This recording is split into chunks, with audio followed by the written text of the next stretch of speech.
பல்லாண்டு பல்லாண்டு பல்லாயிரத்தாண்டு பல கோடி நூறாயிரம்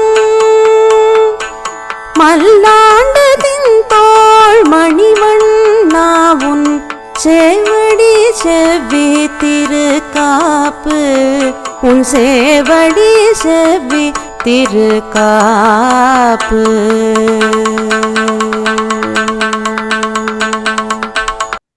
அன்பர்கள் அனைவருக்கும் வணக்கம். நம்மோடு எப்போதும் போல இணைந்திருக்கும் திரு பாலசுப்ரமணியன் அவர்களையும் இந்த நிகழ்ச்சிக்கு வரவேற்கிறேன். வணக்கம் பாலா சார்.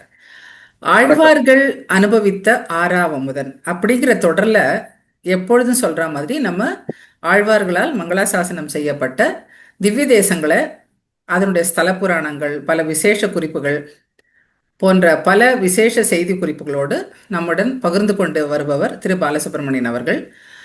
அந்த வரிசையில இன்னைக்கு நம்ம 18வது திவ்ய தேசமான திருக்கண்ணங்குடி, அதாவது காயாமகிழ் உறங்காப்புலி தேரா வழக்கு ஊரா கிணறு திருக்கண்ணங்குடி அப்படிங்கிறது ஒரு பழமொழி. லோகநாயகன் லோகநாயகி பெருமாள் தாயார் அனுகிரகம் பண்ணக்கூடிய அந்த திருக்கண்ணங்குடி திவ்ய தேசத்தை இன்னைக்கு அனுபவிக்க போறோம். இப்ப நான் ஒரு பழமொழி சொன்னேன் இல்லையா, அந்த பழமொழிக்கு பின்னாடி இருக்கிற பல சுவாரஸ்யமான கதைகளை நம்மோட திரு பாலசுப்ரமணியன் அவர்கள் கண்டிப்பாக பகிர்ந்து கொள்வார். நாம் அனைவரும் இணைந்து அனுபவிப்போம். வணக்கம் பால சார். வணக்கம், எல்லாருக்கும் வணக்கம். இன்னைக்கு நாம 108 திவ்ய தேசத்துல 18வது திவ்ய தேசமான திருக்கண்ணங்குடி அப்படிங்கிற திவ்ய தேசத்தை பத்தி பார்க்க போறோம். இதுக்கு முன்னாடி ஜஸ்ட் ஒரு ரீகேப் மாதிரி, 18ங்கிறது 108ல 6ல ஒரு பாகம் பண்ணிடுறோம். ஸோ ஜஸ்ட் ஒரு சின்ன ரீகேப், நம்ம எந்த ரூட்ல வந்தோம் அப்படிங்கிறதுக்கு. நம்ம ஸ்ரீரங்கத்துல ஆரம்பிச்சோம். ஸ்ரீரங்கத்தை பத்தி நம்ம நல்லா விரிவா ஒரு 4 எபிசோட் பண்ணோம். அதுக்கப்புறம் திருச்சி சைடு வந்தோம். திருச்சி சைடு ஒரு 5 திவ்ய தேசம் பார்த்தோம். திருக்கோழி, திருக்கரம்பனூர், திருவள்ளரை, அன்பில், திருப்பேர் நகர் 5 பார்த்தோம். அதுக்கப்புறம் அப்படியே திருவையாறு சைடு வந்தோம். அங்க அங்க திருக்கண்டியூர் அப்படிங்கிற ஒரு ஸ்தலத்தை பார்த்தோம். அதுக்கப்புறம் கும்பகோணம் சைடா அங்க ஒரு 4 திவ்ய தேசம் பார்த்தோம். திருக்கூடலூர், திருக்கபிஸ்தலம், திருப்புள்ள பூதங்குடி, திரு ஆதனூர் அப்படிங்கிற திவ்ய தேசம் பார்த்துட்டு அதுக்கப்புறம் கும்பகோணத்திலேயே நுழைஞ்சோம். கும்பகோணம் திவ்ய தேசத்தையும் விரிவா பார்த்தோம் நம்ம. அதுக்கப்புறம் கும்பகோணத்தின் திருவாரூர் சைடு வந்தோம். திருவாரூர் சைட்ல எல்லாம் திருவெண்ணகரம், திருநறையூர், திருச்சேரை, திருக்கண்ணமங்கை இதெல்லாம் பார்த்தோம். ஒரு 4 திவ்ய தேசம். அங்கிருந்து நன்னிலம் சைடா போறோம்.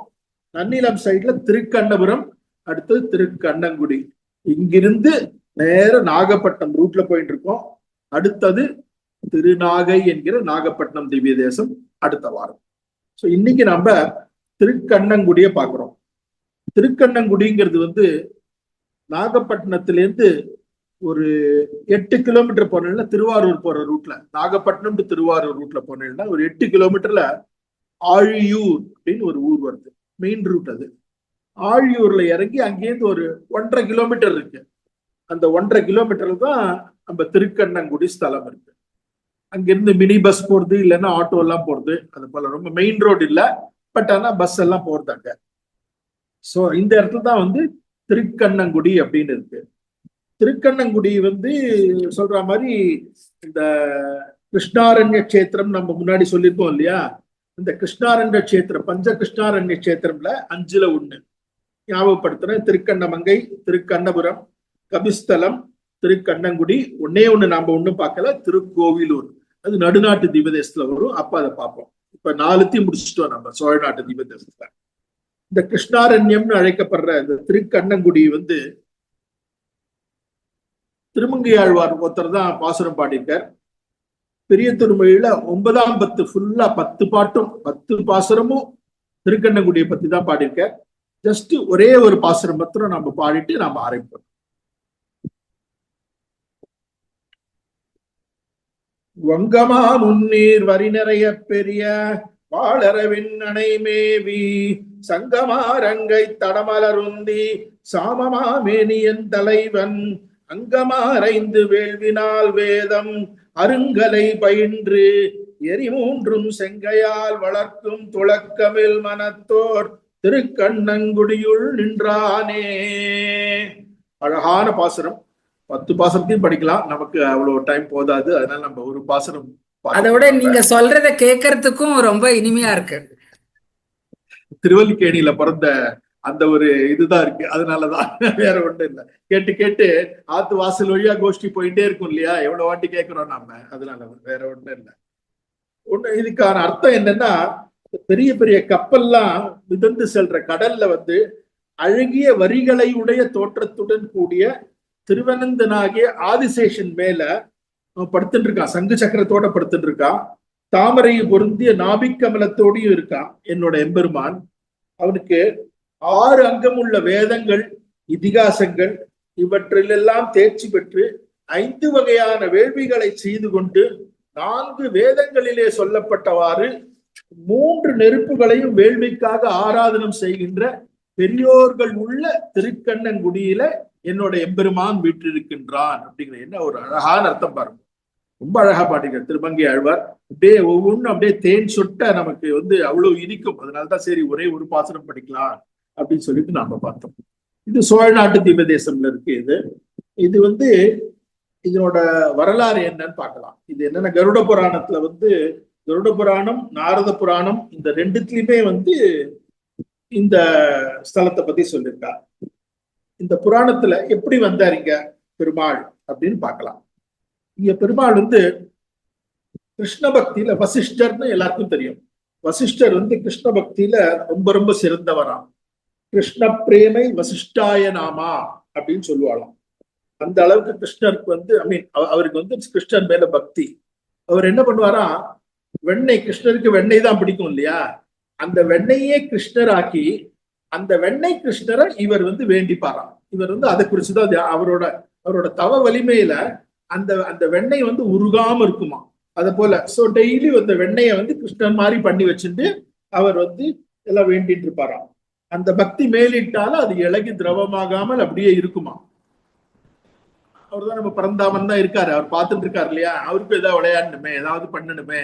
ஒரு நாள் அவர் அப்படி பண்ண போது என்ன பண்ணாரா, கிருஷ்ணன் ஒரு சின்ன பையனா அவன் என்ன பண்ணாரா, அந்த இந்த சின்னதா இருக்கு இல்லையா வெண்ணெய் உருண்டை, அந்த வெண்ணெய் எடுத்து வாயில போட்டுட்டான். அந்த கிருஷ்ணதா இருக்கிறத அந்த கிருஷ்ணனையே வாய்க்குள்ள போட்டுட்டானா. போட்டுட்ட உடனே இவருக்கு தெரியாது இல்லையா, யாரோ ஒரு பையன் போட்டுட்டான்னு சொல்லிட்டு டேய் டேய் டேய் டேய் நான் ஒரு பாட்டை துரத்துட்டே போறாராம். ஏன்டா இப்படி பண்ணேன்னு சொல்லிட்டு, உலகமுண்ட பெருவாயா, உலகமுண்ட பெருவாயா, உலகமுண்ட பெருவாயன். அதனால அவரா மாட்டுவார். அவர் கட கட கடன் ஓடினாராம். அவர் ஓடிட்டு இருக்கும்போது அந்த போற வழியில ஒரு 5-6 முனிவர்கள் தவம் பண்ணிட்டு இருந்தாளாம் ஒரு மகிழ மரத்துக்கு கீழே.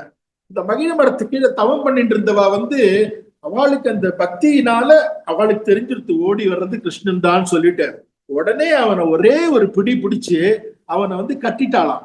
அவனை கட்டிட்டு அவனோட இடுப்புல அவனை கயிறால கட்டிட்டு விடமாட்டேன்னு கிருஷ்ணன் சொன்னா, என்னை உற்று.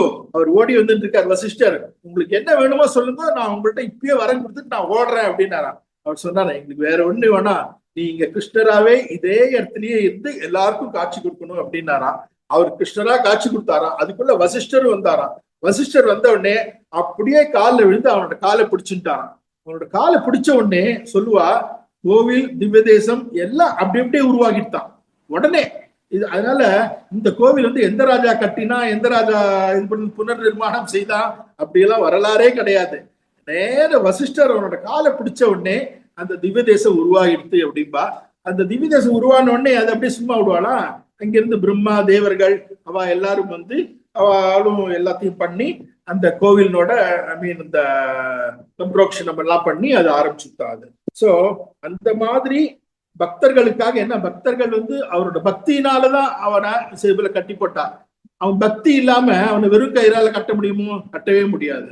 யசோதை அன்னைக்கு எவ்வளவோ ட்ரை பண்ணா. அவ உரல்ல கட்டி அவனை கயித்துல கட்டும் போது அந்த கயிறு சின்னதாவே போயிட்டு இருக்குமா. அவ இன்னொரு கயிறு கட்டி ஆட் பண்ணிட்டே இருப்பாளாம் கோவத்துல, முடியவே முடியாதா. அதுக்கப்புறம் ஏண்டா கிருஷ்ணா இப்படி படுத்துற அப்படின்னு சொல்லிட்டு அவ அன்பு போட்ட உடனே அன்புக்கு கட்டுப்படுவாங்க. அதான் கிருஷ்ணர் இந்த அன்புக்கு கட்டுப்பட்டுரும். அதே போல இங்க பக்தர்களுக்கும் அன்புக்கு கட்டுப்பட்டு அங்க நிக்கிறதுனால அந்த கண்ணனை கட்டுண்டு நின்றபடியால இந்த இடம் கண்ணங்குடி அப்படிங்கிற பேர் ஆயிடுத்து.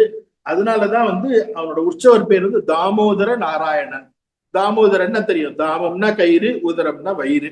சோ அந்த கயிறு கட்டிட்டு அவனை பிடிச்சதுனால தாமோதர நாராயணன் பேரு. மூலவர் பேரு வந்து லோகநாதன் பேரு.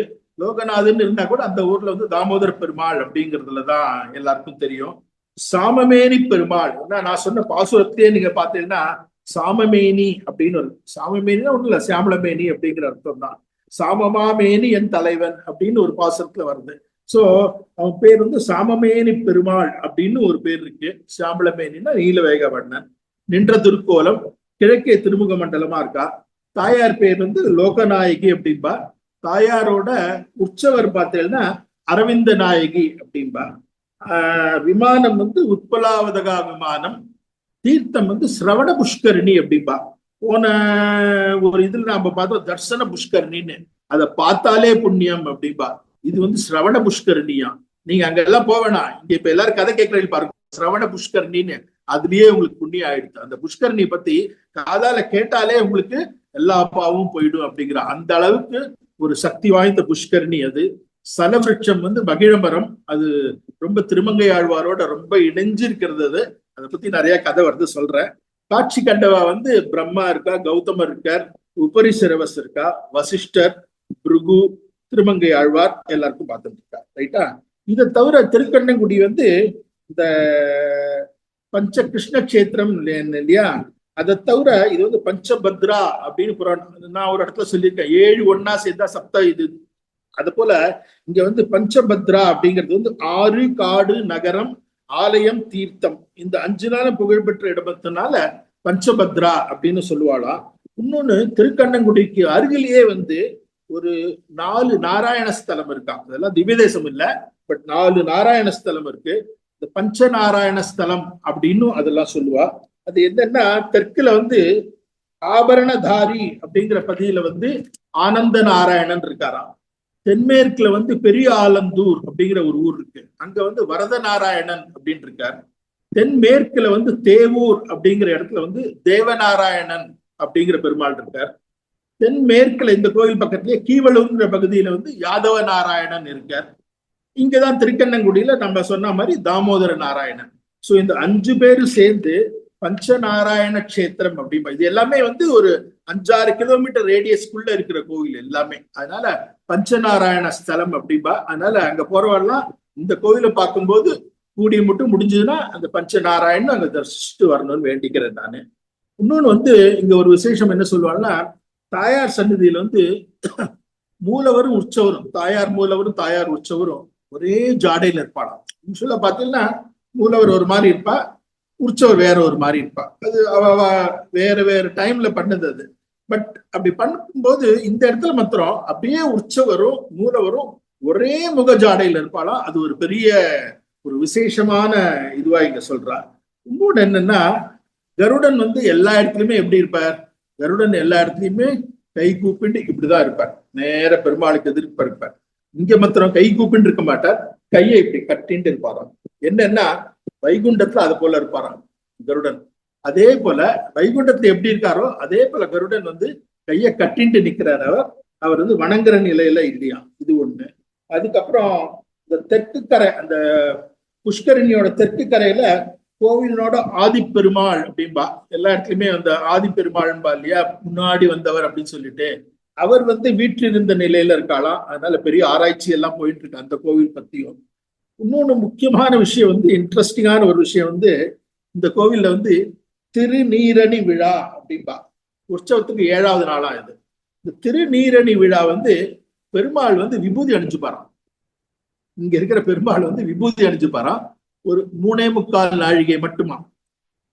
அவர் விபூதி அணிகிறது மாத்திரம் இல்ல, கோஷ்டி இருக்கா பாருங்க, அவ எல்லாரும் திருநாமம் தானே இட்டுப்பா, எல்லாம் வைஷ்ணவெல்லாம். கோஷ்டி வந்து அந்த சமயத்துல வந்து எல்லாரும் விபூதி இட்டுப்பாளா. விபூதி இட்டு எல்லாரும் பிரபந்தம் பாடுவா. ஒரு 3.25 நாழி மாத்திரம் இது நடக்குமா. வருஷா வருஷம் இது உற்சவத்துல 7வது நாள் நடக்கும், 3.25 நாழிகைக்கு நடக்கும் அப்படின்பா. இது எதனாலங்கிறதுக்கு வந்து ஒரு 1-2 காரணம் சொல்றா. நிறைய பேர் சொல்றது, அந்த கோவில் எல்லாம் சொல்றது வந்து உபரிசிரவஸ் ராஜானால இது ஆரம்பிச்சது. உபரிசிரவஸ் ராஜா வந்து சைவவனை ஒரு ஒற்றுமைக்காக அவன் இது போல பண்ணினா அப்படிங்கிறது ஒண்ணு. இன்னொரு காரணம் என்ன சொல்லுவாருன்னா, அதாவது திருமங்கை ஆழ்வார் வந்து ஸ்ரீமன் நாராயணனை வந்து நீதான் ருத்ரனே உன்னோட உடம்புனோட பகுதியா இருக்கான் அப்படின்னு சொன்னதுனால ருத்ரனும் நாராயணனும் ஒண்ணுதான் அப்படிங்கிறத காட்டுறதுக்காக இந்த ஒரு விழா நடக்கிறது அப்படின்னு சொல்லுவா. அது எதுவோ பட் ஆனா இன்ட்ரெஸ்டிங்கான இது. இந்த 108 திவ்யதேசத்துல வேற எங்கேயுமே நடக்காத ஒரு விஷயம் அது. அதனால நான் இதை குறிப்பிட்டேன். நான் சொன்ன மாதிரி ஒரு 10 பாக்கள் தான். மங்களாசாசனம் மணவாள மாமனிகளும் பண்ணியிருக்கார். அடுத்தது முக்கியமான விஷயம் வந்து திருமங்கை ஆழ்வார். திருமங்கை ஆழ்வார்க்கும் இந்த பெருமானுக்கும் வந்து தொடர்பு வந்து நிறைய இருக்கான். என்னன்னா திருமங்கை ஆழ்வார் வந்து இந்த கோவில்ல வந்து அது ஒரு பெரிய ஒரு பழமொழி. இப்ப நீங்க சொன்னேன் இல்லையா, காயா மகிழ் உறங்கா புலி ஊரா கிணறு தோலா வழக்கு திருக்கண்ணங்குடி அப்படிம்பாங்க. அது எதுல ஆரம்பிச்சதுன்னா எல்லாருக்கும் தெரியும். திருமங்கை ஆழ்வார் வந்து அவர் செஞ்ச எல்லா காரியமே வந்து ஸ்ரீரங்கத்துல மதில் சுவர் கட்டுறதுக்காக அவருக்கு பணம் இல்லாதனால அவருக்கு எல்லாம் வரும். பெருசா ஆரம்பிச்சிட்ட ப்ராஜெக்ட, பணம் இல்லை, என்ன பண்றது என்னடா பண்றதுங்கும் போது அவரோட சிஷ்யம் எல்லாம் சொன்னாலாம், இது போல அங்க தங்கத்தாலான புத்தர் சிலர் நாகப்பட்டினத்துல, அதனாலதான் நாகப்பட்டினம் பக்கம் வந்திருக்காரு. நாகப்பட்டினத்துல வந்து தங்கத்தாலான ஒரு புத்தர் சிலை இருக்கு. அந்த புத்தர் சிலையை நாம வந்து எடுத்தோம்னா அதுல இருக்க தங்கத்தை வச்சுட்டு நாம நிறைய நம்ம பொருள் ஈட்டி இந்த இதை செய்யலாம், மதில் பண்ணலாம் அப்படின்னு சொல்லிட்டு. அந்த புத்தர் சிலைக்கும் வந்து அவருக்கு எப்படி கிடைச்சது அப்படிங்கிறதுக்கு வந்து 2 விதமான கதைகளை சொல்லுவா. ஒண்ணு வந்து அவர் சொல்லுவாரா, அவரே போயிட்டு அந்த தங்க சிலை கிட்ட, உனக்கு வந்து இந்த தங்கம் என்னத்துக்கு, உனக்கு ஈயம் பித்தளை இரும்பு போதாதா, உனக்கு ஏன் இந்த தங்கத்தால இருக்கு இந்த சிலை அப்படின்னு சொல்லிட்டு தங்கத்தை கேட்கிற மாதிரி அவர் பாடின உடனே அந்த தங்கம் வந்து அப்படியே அதுல இருந்து உதிர்ந்துட்டு அவரோட கையில வந்துருத்தான் அப்படின்னு சொல்லுவா. ஏன்னா அது வந்து அந்த ஒரு பாடலே இருக்கு, அது பாடுறேன், அதனாலதான் நான் அதை நம்பவே முடியல. இருந்தாலும் அந்த பாடல் ஒண்ணு இருக்கு. ஈயத்தாலாகாதோ எறும்பினாலாகாதோ உவ்வையத்தால் மிக்கதொரு பூதத்தால் ஆகாதோ பித்தளை நற்செம்பு காலாலகாதோ மாய பொன்னும் வேண்டுமோ மது துண்ணை பண்ணுகைக்கே.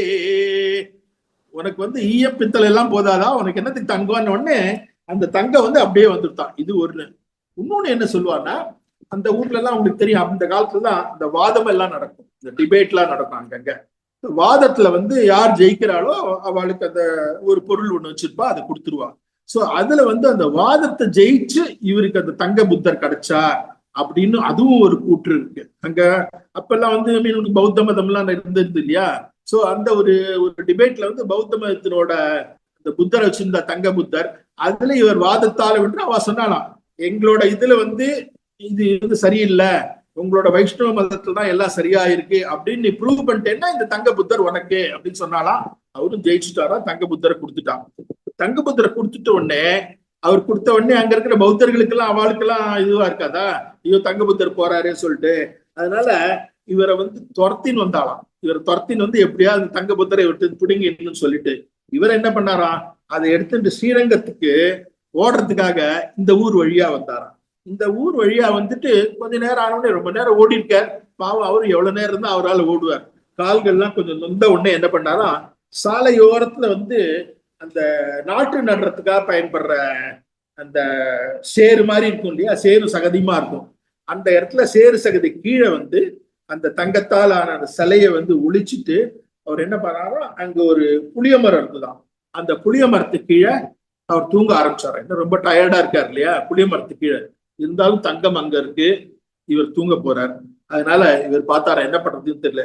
புளிய மரத்துக்கிட்ட சொன்னாராம், இங்க பாரு, நான் அயர்ந்து தூங்கினாலும் நீ தூங்கக்கூடாது, நீ தூங்காம பாத்துக்கணும் அப்படின்னு சொல்லிட்டு, ஏன்னா நாங்க தங்கத்தை வச்சிருக்கேன், அது பத்திரமா இருக்கணும், அது எனக்கு வேணும், அது அதனாலன்னு சொல்லிட்டு நீ தூங்க கூடாது, நான் தூங்குறேன் சொல்லிட்டு அவர் தூங்க ஆரம்பிச்சான். தூங்கினாராம். கார்த்தால் ஆச்சு. கார்த்தால் ஆன உடனே அந்த நிலத்தை உழறவன், அந்த நிலத்தினோட சொந்தக்காரன் அவன் வந்துட்டானா, இந்த மரம் இருக்கு பாருங்க, இந்த புளிய மரம், இது உடல, இது சொன்னபடி இது என்ன பண்ணித்தான், சலசலன்னு அந்த இருக்கிற இலையெல்லாம் வந்து அவர் மேல போட்டுதான். இலையெல்லாம் போட்டோன்னே என்ன அது இவ்வளவு இலை விழுது, திடீர்னு அடிச்சாப்புலன்னு சொல்லிட்டு இவர் எழுந்தாராம். எழுந்து பார்த்தாக்க அங்க வந்து அந்த நிலத்து சொந்தக்காரன் வந்துட்டான். அவன் உழ ஆரம்பிக்க போறான். உடனே இவருக்கு ரொம்ப சந்தோஷமா இருந்தான். ஆஹா, நாம சொன்னபடி புளிய மரத்தை வந்து நம்மளை எழுப்பிடுத்து அப்படின்னு சொன்ன உடனே அவர் உறங்கா புலியே நீ வாழ்க அப்படின்னாராம். அதனாலதான் உறங்கா புலி திருக்கண்ணங்குடி அப்படிங்கிற பேர் வந்தது. சரி, உறங்கா புலி ஆயிடுது. அதுக்கப்புறம் என்னாச்சு, இவன் இப்ப உழ ஆரம்பிச்சுட்டான். இவன் உழ ஆரம்பிச்சான்னா இவர் ஒளிச்சிருந்த இடத்துலயும் உழுவான். உழுத உடனே அந்த இது கிடைச்சிடும். என்ன ஆச்சு, அப்புறம் வந்து அவருக்கு ப்ராப்ளம் ஆயிடும் இல்லையா, எடுத்துன்னு போக முடியாது. அதனால அவர் என்ன பண்ணாரா, வேணும்ட்டு வந்து, அதாவது offence is the best form of defence சொல்லுவான் இல்லையா, அது போல டேய் நீ யாரா நீ உழற அப்படின்னு சொல்லிட்டு அவன்கிட்ட சண்டைக்கு போறாராம். இவர் சண்டைக்கு போற உடனே அவன் சொன்னா, நீ முதல்ல நீ யாருன்னு சொல்லு, நான் இந்த நிலத்துக்கு சொந்தக்காரன், நான் உழ வந்திருக்கேன், நீ யாருன்னு சொல்லு. சொன்ன, நீ சொந்தக்காரனா, நான் தான் இந்த நிலத்துக்கு சொந்தக்காரன் அப்படின்னு சொல்லிட்டு வேணும்னு வம்படியா சண்டை போட்டாராம். வம்படியா சண்டை போட்ட உடனே அது சண்டை போயிட்டே இருந்தது. சரி, பஞ்சாயத்து மட்டும் போயிடுது. பஞ்சாயத்துக்கு போன உடனே பஞ்சாயத்து சொன்னாலும் யார் நிலங்கிறதுக்கு வந்து பட்டா அட்டா சடங்கள்லாம் வச்சிருப்பா இல்லையா, உங்களோட அந்த பட்டாலாம் எடுத்துன்னு வாங்கோ, யாரோட நிலம்னு சொல்லிட்டு பார்க்கலாம் அப்படின்னாங்க. இந்த நிலத்து சொந்தக்காரன்ட்டு தான் எல்லாமே இருக்க. இந்த நிலத்து சொந்தக்காரன் என்ன பண்ணானா, எங்கிட்ட இருக்கு சுவாமின்னு சொல்லிட்டு அவன் கொண்டு வந்து பஞ்சாயத்துல காட்டின உடனே அவ சொன்னால, என்னப்பா இவர் காமிச்சிருக்காரு, இல்ல எங்கிட்டயும் இருக்கு பட்டா அப்படின்னா. இருக்கா, காட்டு. அப்ப அது ஸ்ரீரங்கத்துல வச்சிருக்கேன், நான் ஸ்ரீரங்கம் போய் எடுத்துட்டு வரணும், ஸ்ரீரங்கம் போய் எடுத்துன்னு வந்து உங்கள்ட்ட காமிச்சிட்டு நான் இந்த நிலத்தை வந்து நான் எடுத்துக்கிறேன் அப்படின்னு. சரி, ஓகே. அவன் ஸ்ரீரங்கம் போற மட்டும் இந்த வழக்கு வந்து முடிய வேணாம் அப்படின்னு சொல்லிட்டு இந்த வழக்கை வந்து அப்படியே பெண்டிங்கா போட்டாலாம். இந்த வழக்கு பெண்டிங்கா போட்ட உடனே இவர் என்ன பண்ணாராம், இன்னைக்கு ராத்திரி, ஏன்னா இப்ப ராத்திரி ஆயிடுத்து, இந்த ராத்திரி இங்க தங்கிட்டு நாளைக்கு நான் போயிட்டு எடுத்துன்னு வந்துடுறேன், ஒரு நாள்ல எடுத்துன்னு வந்துடுறேன் அப்படின்னு சொல்லிட்டு பண்ணாராம். அது பண்ணப்புறம் அது என்னாச்சு, அவர் அடுத்த நாள் அதுக்கப்புறம் இன்னொன்னு ஆச்சு. அவருக்கு ரொம்ப தாகமா இருந்தா, அவருக்கு வந்து சாப்பாடும் இல்லை, தண்ணியும் இல்லை. இங்க தண்ணி இல்லாத அங்க தண்ணி வந்து சேர்ந்துட்டு இருந்தா அங்க இருக்கிற அந்த பெண்கள்லாம். அவ கிட்ட போயிட்டு, அம்மா கொஞ்சம் தண்ணி கொடுமா, கொஞ்சம் தாகமா இருக்குன்னாலும். அந்த பெண்கள்லாம் இவ பஞ்சாயத்தெல்லாம் பார்த்திருக்கா. இவர் பஞ்சாயத்துல பெரிய தாவாலாம் பண்ணார், இந்த நிலத்தையே தமக்கு தான் அப்படின்னு சொல்லிட்டு வம்படி பண்ணிட்டு இருந்தார். அதனால நாம எங்க தண்ணி கொடுத்தோம்னா இந்த பானையும் என்னோட தான் சொல்லிட்டு சண்டை போட்டுருவார், உனக்கு தண்ணி எல்லாம் கிடையாது அப்படின்ட்டாங்க. தண்ணி கிடையாதுன்னு உடனே அவருக்கு ரொம்ப கோவம். அவருக்கு பாவம் பசி தாகம் ரெண்டும் இருக்கு இல்லையா, பாவம் அந்த தங்கத்தை சேவ் பண்றதுக்காக என்னெல்லாம் பண்ணிருக்காரு பாருங்க. உடனே அவருக்கு கோவம் வந்துதான். உடனே வந்து இந்த ஊர்ல உள்ள எல்லா கிணறும் வந்து ஊரா கிணறா போறது அப்படின்னாராம். அதுலேருந்து சொன்னா நம்ப மாட்டேன், அந்த ஊர்ல உள்ள எந்த கிணறுலயும் தண்ணி ஊறவே ஊறாதான். கவர்மெண்ட் வந்து ரொம்ப பிரயத்தனம் பண்ணி போரெல்லாம் போட்டு ஆல்ரெடி பண்ணி ஓவர் டேங்க் எல்லாம் வச்சாலும் உப்பு தண்ணியா வருதான். எங்கேயுமே தண்ணியே ஒழுங்கா இல்லையா அந்த ஊர் பூரா.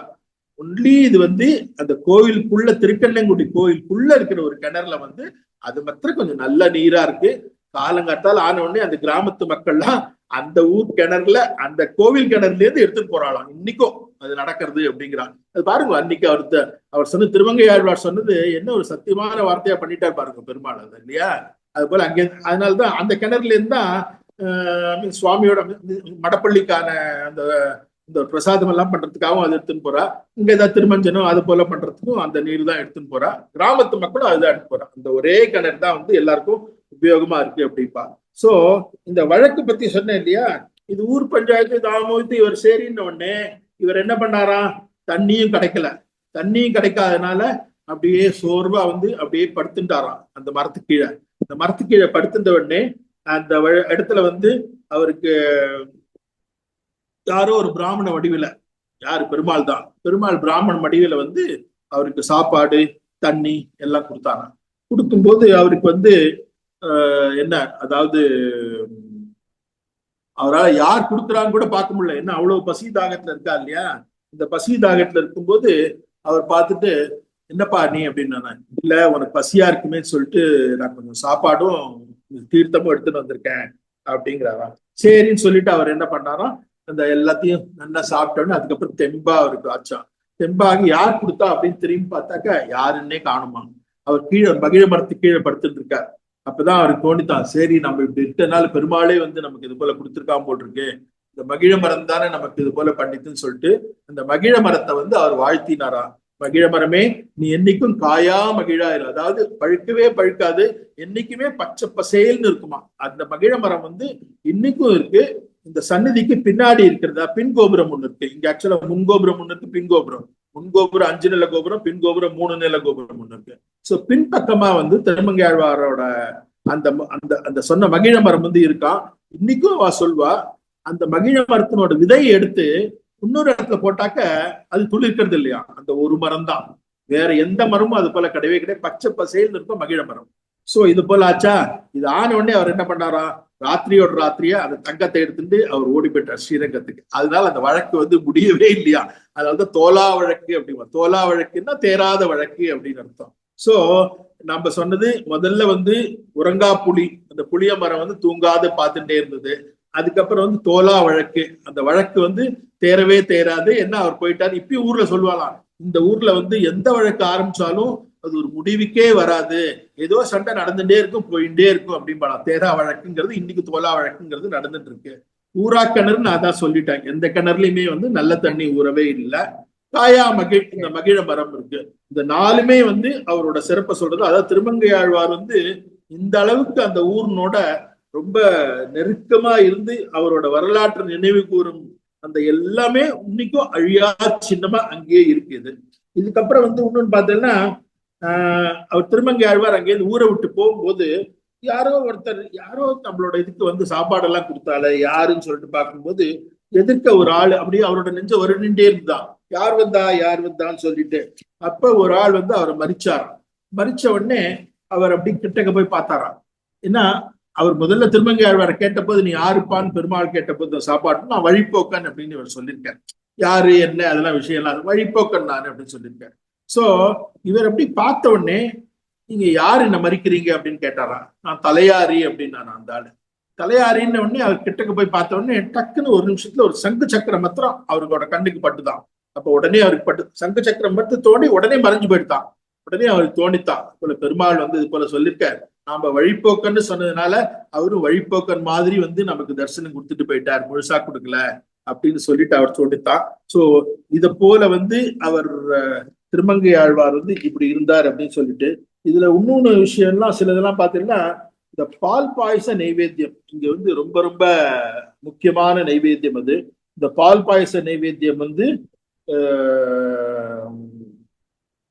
அதை பண்ணி சாப்பிட்டாக்க அவளுக்கு வந்து புத்திரபாக்கியம் கிடைக்கும் அப்படிங்கிறது ஒண்ணு இருக்கு. அது ஒண்ணு. அப்புறம் வந்து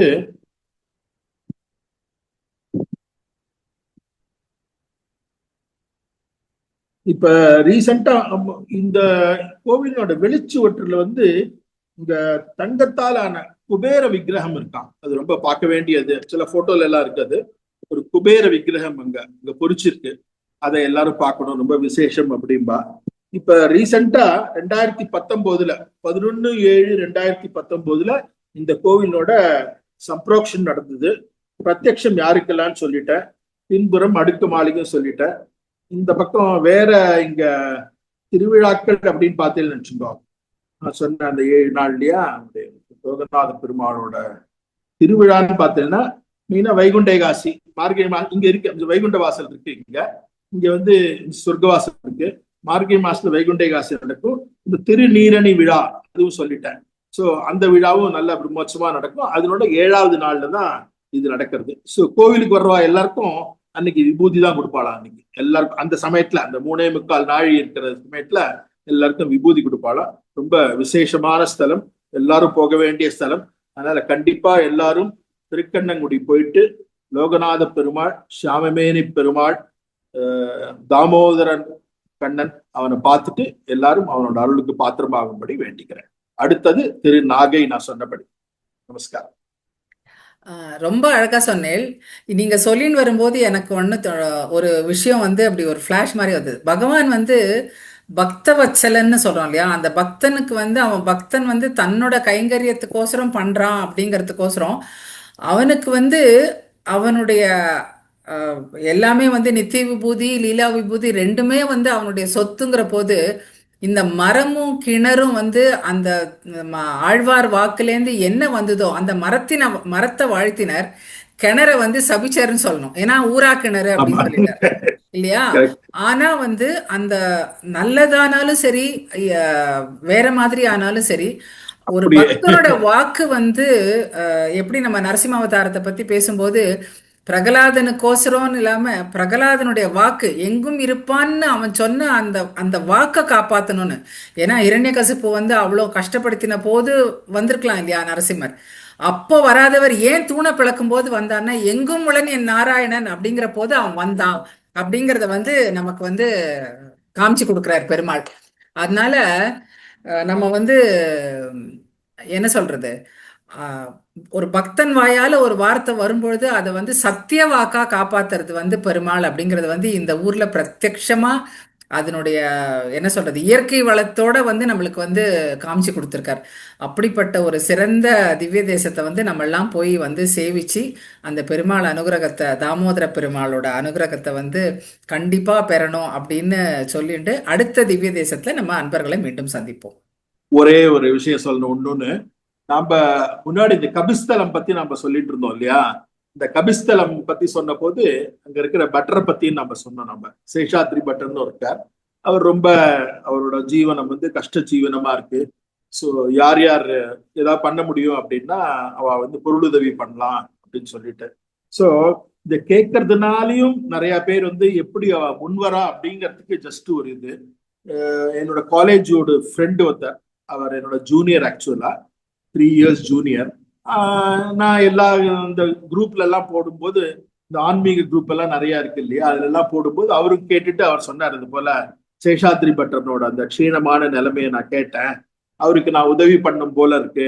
அவர் ஒரு இண்டஸ்ட்ரி வச்சுட்டு இருக்கா, சென்னை டி நகர்ல தான் இருக்கார். வேணுகோபாலன்னு பேரு அவர் பேரு. அவர் சொன்னார் நான் ஏதாவது உதவி பண்ணும், அவருக்கு அனுப்ப சொல்லு ஜிபேன்னாரு.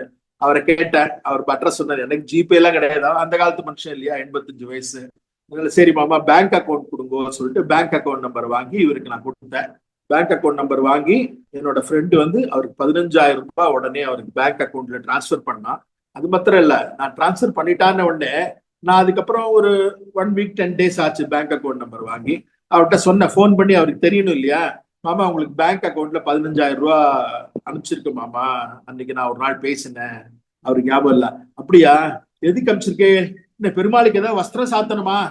அவர் பாருங்க, அந்த பணம் வந்து தனக்குன்னு அவர் யோசிக்கவே இல்லை, பெருமாளுக்கு ஏதாவது வஸ்திரம் சாத்தணுமா அப்படின்னு கேட்டார். எனக்கு அப்படியே கண்ணில் தண்ணி வந்துருது.